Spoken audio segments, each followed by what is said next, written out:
Hey everyone, my name is Chloe and I am here to do my July book haul revisit. So if you have not seen one of these videos, what I've been doing is going back 3 years to July or to 2021 of whatever month, and I've been watching my book hauls to see if I'm actually reading the books that I'm hauling. So the past few months we've been really lucky, and 3 years ago, I've either read them all or there's only one or two. So I've also been zooming forward to 2022 and doing that book haul too. So I am really feeling overwhelmed with TBRs right now. I'm just in the mood to mood read. And so I'm hoping this is small, but also this is my favorite thing that I do on YouTube right now. Like, this is the most motivating series for me because I want to read off my shelves. I want to read, like, I'm hauling a lot, but I also want to read the backlist of things that have been sitting there for a while. So I'm really excited. Let's go in and I will go ahead and play the video for July of 2021. We'll see how bad the damage is and then maybe go forward to July of 2022. So hang tight.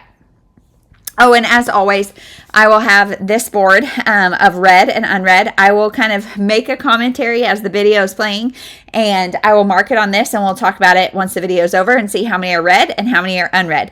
I'm also going to play the video on 2x speed, so we're not here forever. And if you want to watch it, I'll link them down below. I don't know. And so yeah, let's go into July of 2021. Okay, I'm about to play a video, and I need to preface this with the fact that we closed on this house that we live in August 6th. And so I'm filming this at the end of July. The walls are bare and they're like needing to be painted. Things are looking rough. But I did say in the beginning of the video, I didn't spend any money this month, that it was all little free libraries and stuff. So let's see if I actually read them. Is The Boy in the Striped Pajamas by John Boyd. This is one that I got from the Little Free Library. And this one, I don't know if it's a YA or middle grade or if it's adult, but it's about a 9-year-old. The back says, if you start to read this book, you'll go on a journey with a 9-year-old boy named Bruno. Though this isn't a book written for 9-year-olds. And sooner or later, you will arrive with Bruno at a fence. Feels like fences like this exist all over the world. We hope you never have to encounter one. So this is about a boy who is on the Nazi side of things, and he's looking into a internment camp at a Jewish boy in striped pajamas, I believe. I think this is going to be hard-hitting, emotional. I've heard good things. And it says soon to be a major motion picture, so I'm guessing there's a movie. This copy is like so soft and fluffy. I love it. So really excited to read that. I guess excited is not the right word, but I am. Next, my sister hooked me up. So if you guys have been watching these for a while, you will know my sister is the queen of the unhaul. So she gave me some books. So the first one is Under the Southern Sky by Christy Woodson Harvey. And this says, recommend readers of Mary Kay Andrews and Susan Mallory. So Mary Kay Andrews is hit and miss for me, but I love Susan Mallory. This one is a really, really interesting premise. And this one is about a woman who, her, I think, best friend has died. And she gets a call that her best friend and her best friend's husband had embryos that were now considered abandoned. And so she gets with the husband and they talk about what to do with these embryos. And I'm guessing they make a family with these embryos to kind of keep the best friend alive. I'm not really sure. I feel like this can be done really well or really not well. So we'll see. I'm excited to try it. Next is one that I know nothing about, but I bought it all the hype, The Firekeeper's Daughter. And this one, I really don't think I'm going to like it because it just doesn't sound like my thing. But sometimes when I go in with those low expectations, I love it. And so many people I trust have read this and loved it. And my sister really liked it. So I'm going to give it a shot. She is a thick girl. So I hope it's good. If you've read this, let me know. Encourage me to read it, please. Next is Golden Girl by Ellen Hilderman. So this one sounds so interesting too. This is about a novelist who is killed, and she's like, they don't call it heaven, I don't think. I can't remember what it's called. But she is allowed to like look down on people, and she gets to make like 3 little interjections into the real world to change things. And so just a really interesting concept. And Ellen Hilderman can do no wrong. So I really want to try this. Next is Who is Maud Dixon? And this is another one that I think is really interesting. I don't know a whole lot about it, and I kind of want to keep it that way, but this is about a woman who becomes the assistant for this Maud Dixon. She is an author, and that is like a pen name, and she's a very like secretive, we don't know who Maud Dixon is. And then our main character goes on a trip to Morocco maybe with Maud Dixon because it's research for her next novel, and she wakes up in the hospital, no idea what happened, and the author is gone. So she, I think, assumes her identity and starts writing as Maud Dixon maybe. So next are some ones that my mother gave me. So the first one is See Me by Nicholas Sparks. So this one is, I don't really know what this is about. I think it's about like a bad boy and a police or something woman. Maybe it's a lawyer. I don't know. Kind of two opposites, and they come together in typical romance fashion for Nicholas Sparks. His books, I feel like, are like Danielle Steele for me. Like, they are nostalgic in the sense that these are very cheesy, very kind of easy romance reads. And a lot of people say Nicholas Sparks is not romance because there's not always a happy ending. But this is always going to try to get a tear out of you, and sometimes I'm okay with that. So I'm gonna try this when the mood strikes. Next is another Ellen Hilderbrand. So we've got 28 Summers, and this is about a woman who is on her deathbed, I think, and gives her son a note to say, call this guy. And it's a guy that she met, and they've had summer flings together, and I think it's her one true love. Yes, and I'm really excited to read this. Next are the two that I've read. So one is from my mom, one is from the publisher. The first one is from my mom, and that is The Whisper Man by Alex North. I didn't like this book at all. I thought it was super, super slow and took a terrifying premise. So the premise is that there's a serial killer who goes to kids' windows and whispers to them to kind of like make them friendly with him, and then he like lures them out of their bed and kills them. And that is a terrifying premise. And we think maybe there's a copycat and it's told in dual timelines, but this was so slow, and it was a third person, like very distant feeling for me. I did not like this at all. So this is actually going to be an unhaul. It's a haul and unhaul, so it's all over the board today. Next is one that I got from Forever Publishing. So thank you to them for this. And I've already read this. This is Only for You by Barb Curtis, and this is the second in her Sapphire Springs. Okay, so for 2021, 2021, we have 9 read and none unread. So that feels really, really promising. So let's zoom forward to 2022 and see how many books we're going to be reading. And I've been really bad about doing it, but because I've done it some, I got a free book. And so what they gave me is The Love Hypothesis by Hazelwood. So I really wasn't sure I was interested in this book, but I have heard nothing but good things over and over and over and over and over about this book. So this is about a third year, I think, PhD student in chemistry or something. And her best friend, like, she does not believe in love. She doesn't really want romance, whatever. But her best friend, like, won't get off her, so she decides to, like, fake date this guy. So she just grabs the first guy she sees and kisses him. And it's this, like, kind of jerky professor. And so I think they agreed to do, like, a fake dating relationship. I'm sure it turns into a real relationship. I've heard it's really good. I love women in STEM, and so we'll give it a shot. Next is the whole rest of these now are either ones that I got the library book sale, or they are tricky because you have to pay cash at the library book sale or else take the ticket to like the Friends of the Library like bookstore within the library. So every time that happens, I like get more at the Friends of the Library bookstore. So these are all from that outing. So we've got Sisters 1, 2, 3 by Nancy Starr. So this is there's like a tragic accident on Martha's Vineyard that kind of causes these 3 sisters to all react very differently. So it follows the 3 sisters. It's as heartbreaking, humorous, and hopeful. So I think there's just gonna be a lot of family drama, family secrets, but also like the bond of sisters. And I'm about to have my 3rd girl. So just sister stories are the best for me. I love them, and so I'm excited to see how these 3 girls deal with whatever happened. And I want to know what happened. So there's that. Then we get into, so those are kind of the romance, women's fiction-y things. Then we get into historical fiction, which I'm not super into, but it's because sometimes like the writing feels too descriptive for me, and that probably is a generalization because I have not read that much, but I really like World War II historical fiction, which I know a lot of people are like, there's too much of it, but I'm here for it. So I got The Woman with the Blue Star by Jenoff. So I've heard a lot of good things about this. This is about 2 girls who become unlikely friends during World War II. I think the Polish girl and then a girl who has escaped an internment camp, a prison camp, and she's living in the sewers. And so the Polish girl sees her in the sewers and they become friends. And that's all I know. That's all I need to know. The other thing that I have a complaint about historical fiction is they have deckled edges so often. And I do not like deckled edges at all. I feel like I just like have a hard time returning the pages. It feels weird. I just don't love it. But so there's this one. Then same thing, same deckled edges, but I have the Warsaw Orphan by Kelly Rimmer. I've never read a Kelly Rimmer book, but I've heard she does historical fiction really well. And this is about a girl who I think she starts to help her, like, not roommate, but somebody who lives in the same area, maybe the same apartment or something, I don't know, but starts to smuggle kids out of the ghetto because her friend is a nurse. And I don't really know much more than that. I know she gets close to a family, and one of the guys or boys, I don't know, is starting to like be a little reckless about things, and so they're in danger, and I think there's a romance. I don't really know, but I love the way this cover feels. I wish it wasn't deckled edges, but I'm still really excited to jump into this. And I think we get dual POVs from like, or maybe more than dual. I know we get at least a couple POVs in this, so I'm excited to read it. Then we get into the Christian fiction books. I don't have a ton of them, and it's honestly a genre that I feel like I love when it's done well. And so I have a few authors that I like pick up a lot, and I have quite a few that I have discovered lately through some of my friends here on booktube that I want to try. But one of the authors that I feel like is always pretty good and reliable for me is Karen Kingsbury. So this is Leading. This is the first in her Bailey Flanagan series, I think. It's about this girl who leaves her hometown to go to Broadway for an audition. And so she's thinking, like, does she want to leave her family and all of that for Broadway? And also there's a boy back home. The boy is also going through some stuff where he's in another town. And so they're both just trying to, like, analyze, is their relationship worth kind of sticking around for or not? I think this whole series follows Bailey and Cody, maybe. I don't know. I'm excited to try it. Next is Beverly Lewis. So Beverly Lewis, my daughter and I read a lot of her middle grade, and I read a handful of her adult novels. This one is about, it's the first in Annie's People, and if you don't know, one of my daughters is named Annie, and so I just always think it's fun to buy books with my kids' names in them. But this is about a girl who's like 20, I think, and she's artistic, and she's expected to be in the Amish community, and she just can't decide if she wants to do that or if she wants to do something else. And so I think like an Amish book is really comforting at times. I don't read a ton of it, and it's not like my favorite thing, but I like having one just in case. It's always very like wholesome and makes me feel good. So there's that.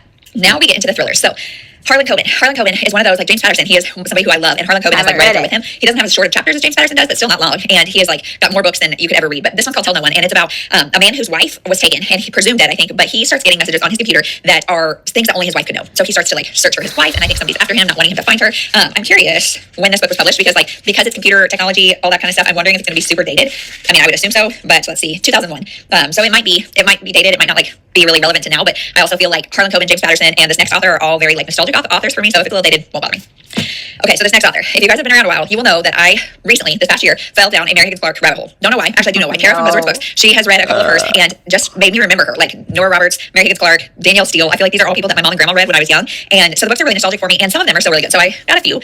First, we have I've heard that song before. So this is about a woman who marries a widower who his wife died under some mysterious situation. She was drowned in their pool. I think she was pregnant, and I don't know if they ever knew if it was an accident or on purpose or what. And now the cops come to his door and arrest him, I think, for a death of a woman that he took to prom 22 years ago. So who knows? Is this a good guy, a bad guy? Is he just in the wrong place at the wrong time? He's also a sleepwalker, which means he's going to be kind of unreliable. So I don't know. We'll see. I'm excited to read this, and I hope it's one of the good ones. Then we've got Remember Me, and this one is one that I don't know if I can read right now or not, but a 2-year-old boy, I think, dies in a car accident with his mom, and his mom has a lot of guilt, and then they have a little girl, and they decide to go to Nantucket and just have like some peaceful retreat, or not Nantucket, Cape Cod. But then while they're there, things start happening, and the mom maybe starts to lose her mind. She starts to hear like things that are kind of like haunting her about her son's death. And so I don't know, is somebody doing something? What's going on? Is she going crazy? I don't know. Next is still on the Mary Higgins Clark train, and it's A Stranger's Watching. So this one is about a guy on death row who swears he's innocent, and the actual killer, I think, is still after the victim's family. So I don't know. We get, I think, the perspectives of the victim's family, and something's about to go on. So he's on death row, and he has like 2 days to live. So yikes. Then we get into, we're still on the Mary Higgins Clark thriller train, but we start getting Christmas books. So it is almost, well, no, it's not. It's August 7th. I was gonna say it's almost September, but it's not. And Christmas books are starting to come out, so I'm fine with that. Silent Night. This is a tiny little book, tiny little book, like 150 pages, maybe a little over 154 pages. And this is about a family who, I think the dad has leukemia, and so they go to New York for a life-saving surgery around Christmas time. The mom takes the kids to Rockefeller Center on Christmas Eve. She gets, like, somebody steals her wallet, and so one of her sons starts to follow that person, and things get sinister. So, Christmas thriller, short, love it. Then we've got a couple more Christmas. So we've got The Mistletoe Inn by Richard Paul Evans. And Richard Paul Evans writes really inspiring Christmas books. A lot of them are, like, he writes other things, but the majority of what I read and enjoy from him is Christmas. So this is part, like, number 2, I think, in his Mistletoe series. I think they're all companion books. I know I have a couple others on my shelves, but I think this is number 2. And this is about a writer who, she's a romance writer, but she has had, like, bad luck in love. She goes to this writing retreat, meets a guy, and I think he kind of, like, helps her find her purpose and her, like, potential as a writer and, like, as a human being in love. I don't really know, but I hope this has good Christmas vibes, but also a book about writers. I'm into it. Then also on Richard Paul Evans, I got this set. It's kind of hard to see, but it's a bind up. It's a Christmas box collection, so it's got the Christmas box, Timepiece, and the letter. I don't know a whole lot about these stories except that they are just. I've read 1 out of 3, and it's just a good trilogy that will make me feel good during the winter. And they're all short. I mean, these margins are pretty big, and this will read pretty quickly. I don't really love bind ups, truthfully. I really would have rather had all these books separately, but I got this book for 50 cents, and they had the individual books, but they were all hardcover, kind of like that last one, and they were like $1 or $2 each or something. So whatever. If I like them, maybe I'll buy them in a different edition, but this is fine for now.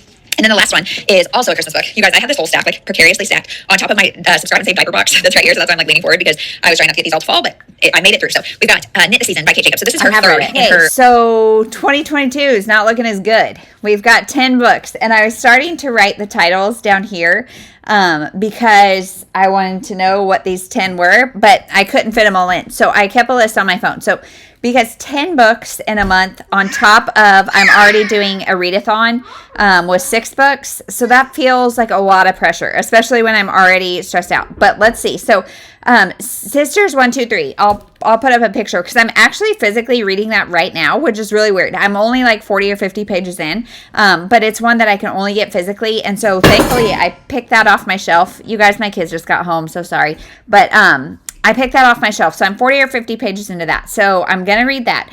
And then Leaving by Karen Kingsbury. That one is number 19 in the Baxters series. And so I'm not going to read that one this month because I want to read the Baxter series in order. Then we have The Preacher's Daughter by Beverly Lewis. No excuse not to read that one. Tell No One by Harlan Coben. No excuse not to read that one. I've Heard That Song Before by Mary Higgins Clark. Okay. A Stranger Is Watching by Mary Higgins Clark. You guys, the Mary Higgins Clark the past few months, I think I've got to be about done because I'm almost out of books. But and then Silent Night. So then the Christmas ones. Silent Night by Mary Higgins Clark. The Mistletoe Inn by Richard Paul Evans. And then I've read 2 out of 3 in the Christmas box bind up. Or I've read 1 out of 3. I've read the first one, and I have not read Timepiece or The Letter. So I'm for sure going to read Sisters 1, 2, 3, The Preacher's Daughter, Tell No One, I've Heard That Song Before, and A Stranger Is Watching. So that's 5 books. And then the Christmas books, do I read them now and do Christmas in July, or do I save them for Christmas? What do I do? I don't know. I think I'm going to save those for, like, last, maybe. There are a lot of short ones, too. So the bind-up one, they're probably pretty short. Richard Paul Evans are usually pretty short. I know that Mary Higgins Clark is super thin. So I'm going to try to just do all 10. Or 9, because I'm not going to read the Baxter one. But I'm going to try to read all 9 and vlog them here. If this video gets really long or I get really burnt out, I might stop on the Christmas ones and save them for Christmas. But we'll see. So, yeah, we're going to see how that goes. I knew a big month was coming, but honestly, 10 isn't bad, especially considering that I've been hauling like 60 books a month or something ridiculous right now. So I am going to count it as a win. We're going to see if we can get 9 of the 10 done. And I would say maybe that will make me start the first one in the Baxter series, but I'm not going to do that because I don't even have the first one in the Baxter series yet, and I don't want to fall down that rabbit hole yet. So, yeah, going to read 9 out of 10, right? Maybe. We'll see. So I will check in soon. Hey, everyone. So I have started the first book. So I said in my like when we did this that I had just started this, and so now I'm like halfway through, maybe 175 pages through, and so this is about a woman and her teenage daughter, and that like present time it's Ginger and her teenage daughter Julia, and Julia has a serious boyfriend that she's kind of like ditched all her friends for and everything, and she's kind of going through a rebellious phase, and Ginger's not a fan of that. So that is what's going on in the present day, and she overhears her parents saying something about how her grandmother Glory had 4 kids, and she's like, wait, you only have one sister, what is that, what do you mean? And we find out this family has secrets. And so then there's past chapters that are Ginger's family growing up and what happened to the other 2 siblings. And the past chapters, I am really bored in. Honestly, I'm not like enjoying them at all. They're really boring. However, something just happened about halfway through that's like, oh, okay, we're finally starting to find stuff out. And the present day timeline is getting a little boring. So overall, if this book ended right this second, I would say it's like a 2.5, 3-star. I am like finding myself, because it's every other, like past, present, past, present, past, present. And one of the 2, I'm like, super bored. So it is super windy. It's like, it feels like 105 out here, but it's going to storm tonight and not stop for like 2 days. And so it is super windy. So I hope this isn't loud, but basically that's where we're at with this. I'll stop now in case that is really loud. Hey everyone, so happy 4th of July if you're in America here and you celebrate. We are just about to go search out some fireworks because we live in a county that does not allow them, and we don't do any that like make a lot of noise or make a lot of anything, but we're looking for sparklers. So it's kind of more of just an event. We normally go to this place on the Missouri side that has like bounce houses and all the things, but we have gotten probably like 6 inches of rain in 2 or 3 days. So we are anticipating that's going to be a giant mud pit. So we're not going to go there. We're searching out indoor places. So we're about to go adventure. But before we do, I want to get on and tell you guys that I finished this Sisters 1, 2, 3. I am probably going to give this 2.5 stars. So I told you guys the basic premise is it's about 3 sisters who are somewhat estranged, and they're coming back together after an event happens. They had a brother that was killed in a very tragic accident, like when they were kids.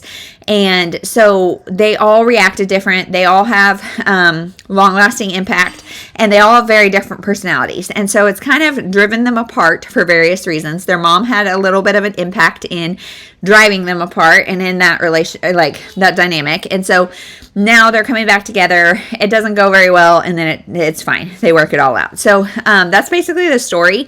And I would say the plot doesn't have a lot. Like I really just summed up the entire plot, and the character development is also not great. The sibling dynamic is not great.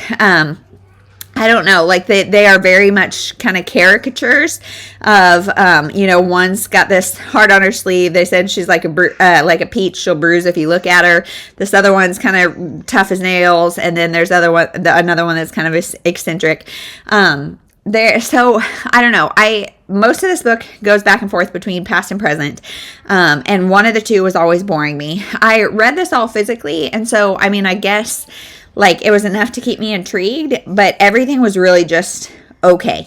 I can promise you I will not remember this in a month. So if you've read this and like this, let me know, because I'm sure like this has got moderate ratings. I think it's got a relatively low rating on Goodreads. I'm not sure. So I think I'm maybe not in the minority on this, but I don't know. Let me know what you think if you've read this. So yeah, that is that. Glad to get it off my shelves and move on. So I'm not sure what I'm going to read next for this because I'm going to take a break from physically reading books for this project and read some stuff for my daughter. And so then I'll come back either with an ebook or audiobook or physical. Who knows? I will update you next time I pick up a book for this. Hey everyone, I'm going to make this super quick because we just got home from gymnastics and it's lunchtime, and a couple of my kids are out of the car and a couple are still in. So I wanted to get on though and update you and let you know that I have started Tell No One by Harlan Coben.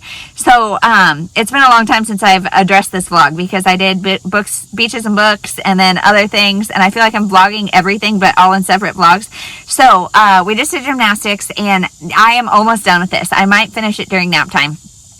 So the purpose of this story is this is about a man who his wife was killed 8 years ago, and he has all sorts of guilt about that. And not that he like had any sort of like place in it. He just wishes he could have saved her.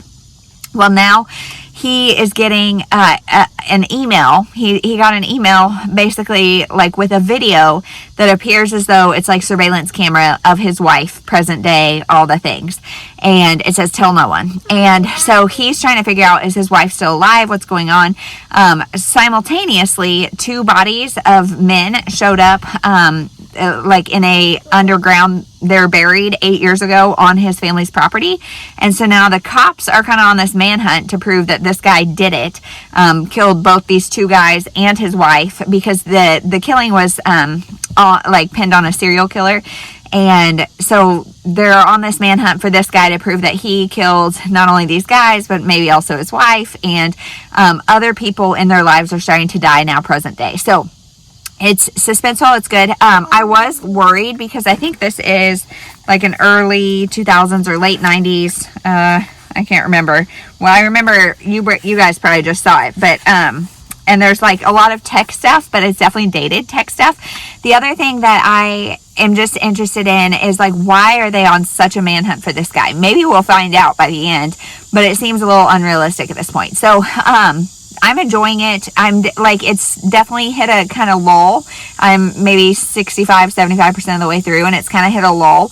But we're getting a lot of different perspectives. And that's the thing that sometimes I struggle with these kind of books, is we're getting a lot of different storylines, a lot of different crime cases, a lot of different perspectives that all I know are going to wrap up and be connected. And they're helping us like piece together the puzzle of who done it. But I like to go along for the ride. I don't want all those puzzle pieces because it just comes discombobulated in my head. So, yes. Anyway, I'm going to get the last kiddo out of the car, make some lunch, try to finish this during nap time, and I will update you when I do. Hey everyone, so it's later in the day, and we are just hanging out in the driveway about to read some books, but I finished Tell No One, and I would say this is maybe like a 3.5 star for me, because this book is so convoluted. Like, that's the best word I can think of. Like, all those loose ends do tie up together, but in ways that it's like such a stretch. And I mean, it's twisty, it's fast paced, but it's almost too twisty to the point of unbelievability. And I don't know, this was just too much. Everyone's lying, because like, tell no one. There's 1,000 secrets being kept, 1,000 people lying about things. So it's a little confusing, like who did what, and it's just very convoluted. That's the only word I can use for it, is like everybody's bad. It's all a mess. And I don't know. This was just okay for me. It's fast paced. I haven't read a ton of Harlan Coben, so I'm not sure if this is kind of typical. I think it is somewhat typical, and I think they're just wrong book, wrong time, maybe, because this has really high ratings. So I think it's just too convoluted, too much going on. Not very believable. I think I was wrong. I don't know when this book was published. I think it was the early 2000s, but I don't know. Overall, it was okay. I probably won't remember it long, so there we go. There's that. So I will come back when I read the next book for this project. Hey everyone, I'm back, and it's actually the next day, and I have finished another thing. So I decided for some odd reason to pick up number 2 in this Christmas box series. So it's Timepiece, and this is not what's due first. It's not like what I needed to read next. I don't know why, I just felt like reading it. And I read it, and it was fine. Probably like 3 stars. Richard Paul Evans writes inspirational fiction that is good, but almost like Nicholas Sparks-esque, in that it's trying to evoke an emotional response from you. This is like, my kids are crowding my light, so sorry, it's really dark. But anyway, so it's trying to get an emotional response out of you. And the whole moral of the story is time goes quick, cherish those that you love, all the things. Now, there's a lot of racial elements in here that are not very PC, but they are done by bad characters, so there's that. There is this element of a golden timepiece. That's why it's called Timepiece, but this has a lot of loss, definitely. Trigger warning for child loss. This is, so if you read the first book, it's been years, or at least a year. I have no memory of the first book, but it's the Christmas box, and I gave that 3 stars. And it is the story of an old woman and a family that finds her letters to her 3-year-old daughter. And excuse me, lady. And then now we get the old woman's it's a prequel. of her life when she was getting married and having her daughter.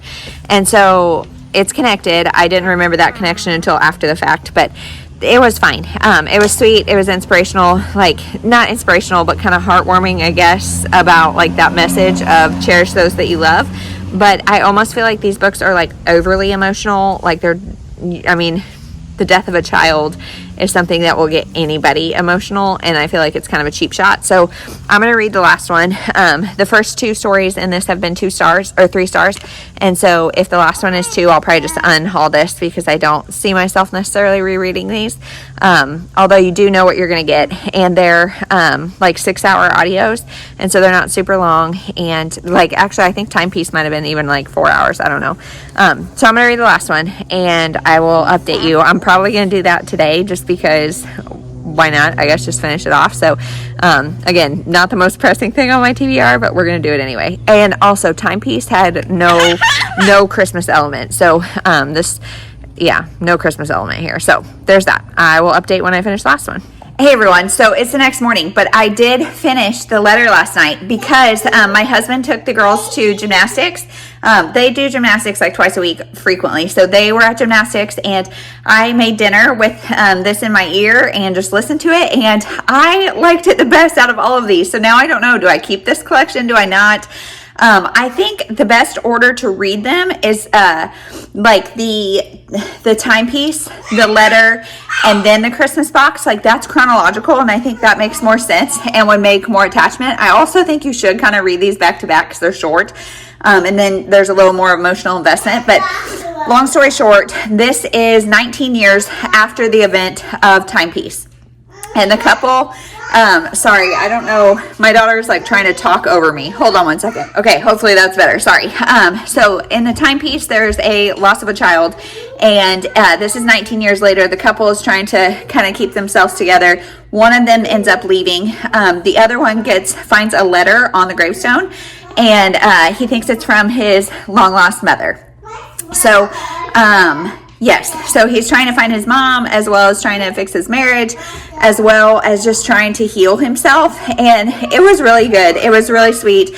There's the same relationship with the African-American friend, that there's a lot of racial tension because this is the early 1900s, and so there's that storyline still going on. Okay, sorry, my kids are making it a goal to talk over me, so I'm going to stop. It was really sweet, really heartwarming, like not heartwarming, but kind of like just heartbreaking, emotional. I liked it, probably 3.5 stars. So we're going to go to the park and get some energy out of these kids. So I will update next time I read something. I've actually started A Stranger's Watching by Mary Kay Higgins, but I'll talk to you about that later.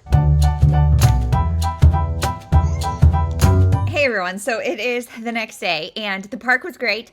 Yesterday was great in general. My kids, the friends we went with are really good at imaginary play, and so then my kids came home and we played outside a little bit, and then they went and had a whole picnic by themselves and did a whole situation by themselves. So it was really awesome and just a good day. So I was able to finish A Stranger is Watching, and I am so confused. This book throws me for a darn loop because after all the Mary Higgins Clark's books that I've hauled lately, I thought I knew that I did not like her pre-1990s books, and I did like the more recent ones. However, this was written in 1977, and I really enjoyed it. So I think it's going to be a 3.5 star because it's not uber memorable. But this book is about a couple named Steve and Sharon, and they have very opposing views on the death penalty. So they're both involved in different ways. In this case of a young man who is about to be sentenced to death, or he's about to be put to death. He's already been sentenced over killing Steve's wife as well as some other women. Now, it's not really an argument of did he do it or did he not. It's just, is the death penalty appropriate or not? And so their whole relationship, I had a hard time understanding their relationship because they have such opposing views, and that's how they met, is through their opposing views, they're presenting on the Today Show or something. And so whatever. Now they're together, and she is alone with his young son, Neil. And some man that calls himself Foxy comes in and kidnaps them and wants to hold them for ransom.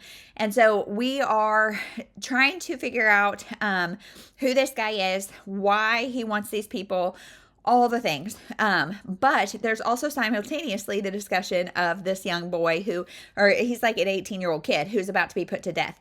And he, I don't want to say too much about this book because it's a thriller. And this one, like, she has some books that are kind of scary. I would say this one's not really, especially because the crimes committed are pretty personal. And for me, it's like scarier when it's like just general mass chaos. So the things I liked about this book is you get perspectives of Foxy and Steve and Sharon, and you kind of see what's going on from all angles. And this did start to get kind of like the Tell No One book that I just read, where it was like too many outside stories, outside perspectives, but it reined it in pretty quick to the point that like the book really focuses around this kidnapping hostage situation and who's doing the serial killings that included Steve's wife. And so I really like this book. The ending is very abrupt, pretty convenient. It kind of relies on the whole aha moments of certain people. But I enjoyed this book. So 3.5 stars for like, now I don't know. Do I like her old stuff? Do I not? Is it just hit and miss by the book?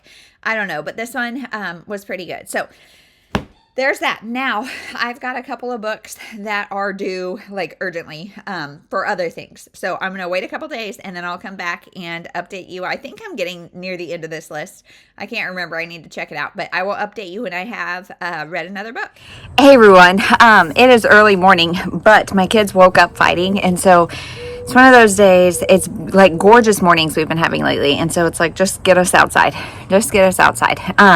So I have finished 2 things for this, and like, just I meant to update you yesterday midday, and the day just got away from me. So I heard that song before by Higgins. So this one is one of her newer ones, written in 2007. And honestly, the first like 75 pages, I was considering DNFing it because I was just so uninterested, and there were so many characters and red herrings and all of that. But the premise of this story is about this girl named Kay, who just married a wealthy widow named Peter Carrington. Peter Carrington. And Peter has been associated with 2 different murders. His girlfriend, like 20 years ago, was killed, and also his wife just a couple years ago. And there was never evidence enough to convict him, but now things are starting to come back up, so the case is being reopened. And Kay has this like naively blind faith in him that was annoying at times, honestly. And it's an age gap. Like, she's like 20 something, he's 40 something, and like it just felt weird.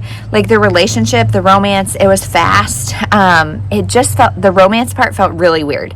And like I said, I considered DNFing it, but then about halfway through, I got like really interested, and I wanted to know because Peter, we also discover, sleepwalks, and he kind of does violent things in his sleep. And he's a very gentle man, like in life, but what did he do? And even he's like, I don't know, could I have killed these people? Like, I never would have in my waking state, but maybe I would have then. And so I was interested, and I was interested to see, like, is he going to take like the insanity plea, like, and say, even though I think in America, I don't know, they were talking about the laws in America versus like Canada and the UK, that sleepwalking is like a defense in those countries, but it's not here in America. I don't know anything about that, so I don't know if the laws are true or not.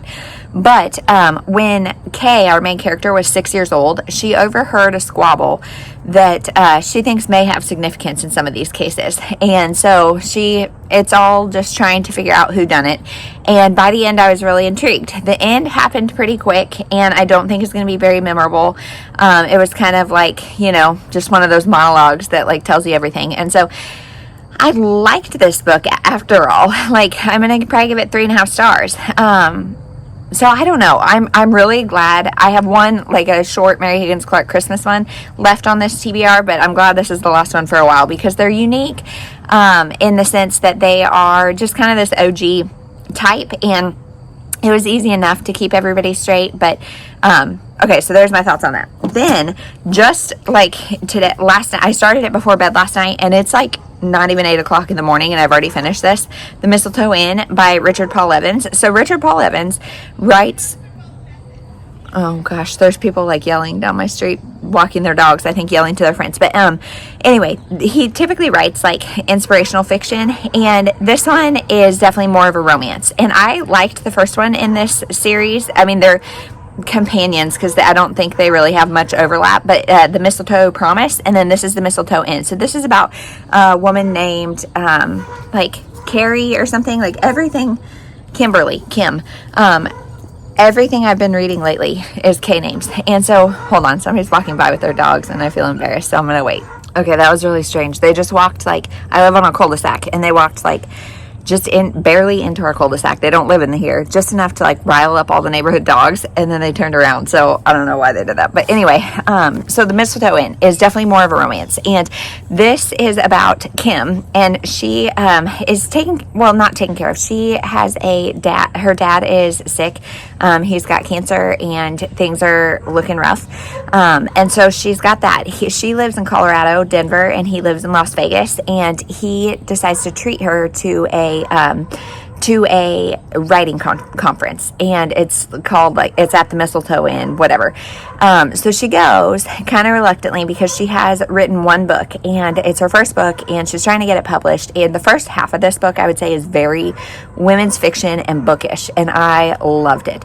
While she's there, she meets another writer and has a kind of romancy relationship with him. Like, they start to kind of court. He asks her to be his partner in like editing stuff, and so he reads her book and kind of gives her some harsh criticism, and so she then really pushes him away, and so it's their romance. Now, I loved the bookishness of this. I would say it's Christmassy in the very end, like in the second half for sure. The rest of it's not, but even then it wasn't overly Christmassy. Christmas has a negative connotation for her because her mother committed suicide on her birthday, on Christmas, and so she is definitely not into Christmas, and he's kind of attempting to change that. But the whole time we know he's hiding something about who he is, and so we're trying to figure out who is this guy. And she also makes like a female friend there that at this writing conference that is just really sweet. And I loved this book, honestly. Like I said, I read it, like I read a little bit last night, and then I read this morning, like during my workout, and listened during my workout and while I was waiting for the kids to get up and all of that. And so this was so good. I really liked it. Like, there's definitely some cheese factor because he is kind of a it's a romance writers conference. And so he is a male romance writer that has these like lines that are not like pickup lines, but like these lines about life and all the things that get a little cheesy. But overall, it was super sweet. Super sweet. If you're wanting a little cheese, it's not overly cheesy. Like, I would not say this is like, well, this could be a Hallmark movie, but it's not like over cheesy, at least not for me. And the bookishness of it I really like. And the father, so single dad obviously raised her, and the father-daughter relationship is really sweet. And overall, I really like this book. So I've got 2 more books, and they're both, so Silent Night by Mary Kay Higgins is pretty short, and The Preacher's Daughter by Beverly Lewis is not short, but like I'm really in kind of just a wholesome, kind of cheesy mood, and so I'm really looking forward to it. Today, we have gymnastics, and like I said, part of the reason I've had so much audiobook time too is because my kids are wanting to help me on my 1,000-piece puzzle, or whatever it is. Maybe it's only 500, I don't know. But it's like got weird shapes, and so it's tricky. Plus, I'm not great at puzzling. It's been 7 years. Like, I was pregnant with my first kid the last time I did a puzzle. So I'm not great at puzzling. But so at night, they are like quiet and contently help me, and I listen with one earphone in, and it's like been bliss. So I think today we might run to Hobby Lobby and see if we can buy a couple more puzzles. And if you guys know better places to buy puzzles, let me know.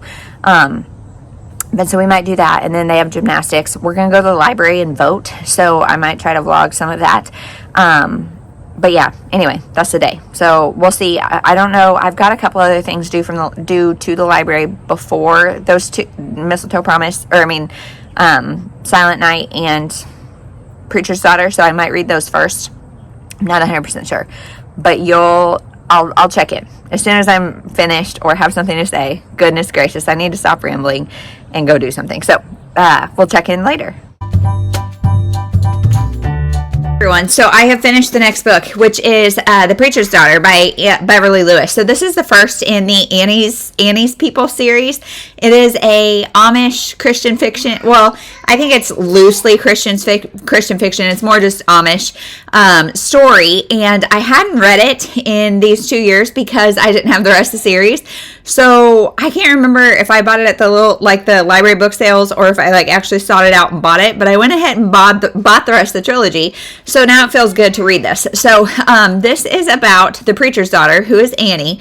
She loves art and she loves being an artist, but that is kind of frowned upon in the Amish community. And so she is now getting to the age where she has to decide if she wants to stay in the Amish community or not. And so it's her kind of battling between her love for art and her wanting to please her family and stay within the Amish community. Now, also in this story, this definitely sets the stage for the other books because she meets this English boy, and so that just really happens towards the end, so not much happens there. But her friend Louise, they've been pen pals. She's an English girl, very of the world. She has a desire to come stay with Annie in the Amish community of Paradise, and so she does, and she kind of falls in love with it and kind of likes being plain and all of the things. And so it's her, but she's also an artist. They share that together. And so she's still able to do that because she's not bound by familial obligations or anything. So Annie's really just trying to figure out what to do. Like I said, the next book is The Englisher. So I think it's going to be about the boy or maybe her relationship with the boy. There's also the case, she's got a best friend named Essie or Esther, who's in the community, and she is married to an awful man, has some kids, all the things. Both Annie and Louise have ended relationships, so there's that dynamic. But there's also a dynamic of a kid many years ago who had gone missing or was killed or something, and that story is very subtle in here, so I'm not sure how that's going to end up. Clearly, I'm talking to you guys before I write my review, so I'm not very eloquent about things. Not that I ever am very eloquent about things, but this is very slow. And I didn't really love it. I would say maybe a 3-star, probably 3.5. But it just ended. It just ended. The audiobook said the end, and I was like, what?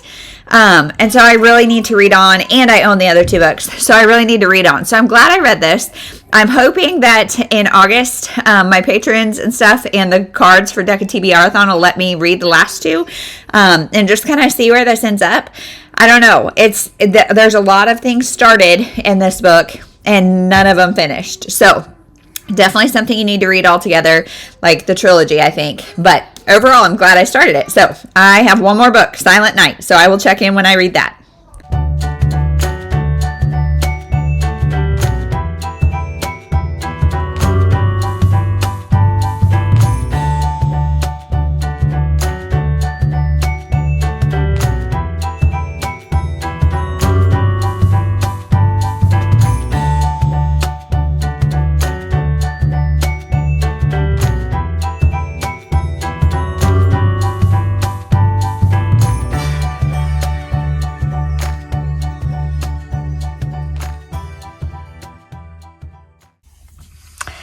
Hey everyone, so super weird morning. It's Sunday morning and it's 10:20.